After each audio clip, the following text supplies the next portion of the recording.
Halo sobat sekalian, selamat datang di channel ini. Kali ini kita sudah memasuki chapter 404. Melanjutkan dari keajaiban hidupnya Bakugo di chapter sebelumnya. Kini Bakugo akan menunjukkan seberapa penting bangkitnya dia dari kematian. Tapi sebelum lanjut, subscribe channel ini biar admin makin semangat buat kontennya. Dan mari kita mulai.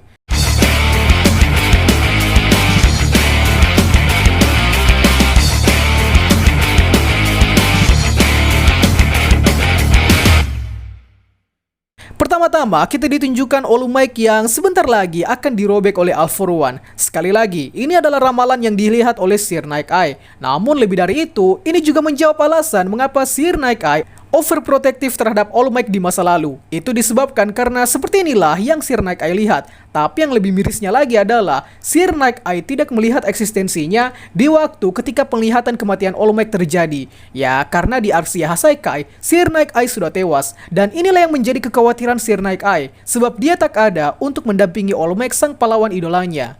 Kemudian saat Bakugo meluncur terbang ke arah Deku, pewaris kedua menolak untuk membiarkan Deku memakai Gear Shift sekali lagi. Alasannya karena Gear Shift akan sangat berisiko. Bahkan dikatakan di sini kalau sekali lagi memakai Gear Shift bakal membeli peluang untuk kekalahan. Sejauh ini memang tak ada resiko pasti yang ditunjukkan akibat pemakaian Gear Shift. Akan tetapi dari konteks resiko ini kita bisa menduga kalau Gear Shift benar-benar sangat fatal apabila digunakan seenak jidat. Tentunya ini karena Gear Shift sudah mengalami awakening bersama dengan One For All. Dan karena hukum quirk, yakni semakin kuat quirknya maka semakin konyol pula kelemahannya, maka itu juga terjadi pada quirk Gear Shift. Tapi pewaris kedua membiarkan Deku kali ini. Alasannya juga karena ini untuk keselamatan si All Might. Sebab pewaris kedua melihat kalau Vestige Quirk All Might sudah menghilang, yang artinya All Might memang sebentar lagi akan tewas. Maka dari itu terpaksa Gear Shift dipakai untuk kepentingan yang lebih krusial, yakni keselamatan. Well, ini make sense sebenarnya, sebab inilah tujuan One For All beserta quirk di dalamnya diciptakan, yakni untuk keselamatan. Dan ya, Gear Shift juga tidak diaktifkan ke tubuh Deku kali ini,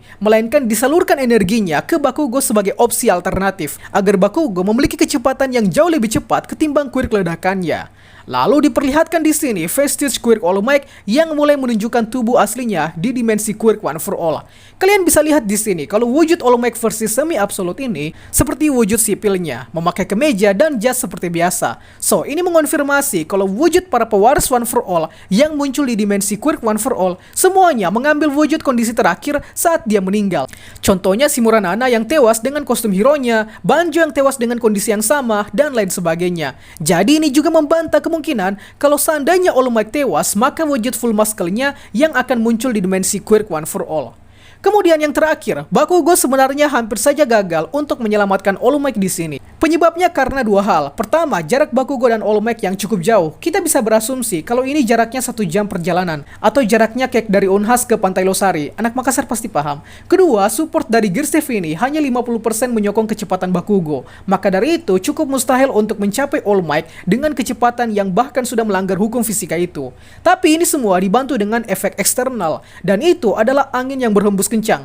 Angin ini juga tidak sembarangan muncul. Angin kencang ini terjadi akibat hal-hal kecil yang dilakukan oleh setiap individu dan kejadian di seluruh dunia, seperti bernafas, kepalan tangan, berbicara, dan harapan yang terucap. Hingga akhirnya itu semua terakumulasi menjadi angin kencang yang sampai ke Bakugo. Makanya tak heran di beberapa chapter kita ditunjukkan ada hembusan angin dan ombak di beberapa panel chapter. Ternyata panel-panel itu memiliki maksud dan tujuan. Panel hembusan angin dan ombak laut adalah sebab yang akan menjadi akibat. So, inilah teori butterfly effect yang menjadi kerangka cerita My Hero Academia hingga chapter kali ini. Yang mana Bang Hori memakai butterfly effect untuk segala hal yang terjadi di masa depan My Hero Academia. Keren banget. Itulah pembahasan kita pada kali ini. Sanggah apabila ada yang kurang, request juga di kolom komentar untuk pembahasan selanjutnya. Dan akhir kata, see you next time.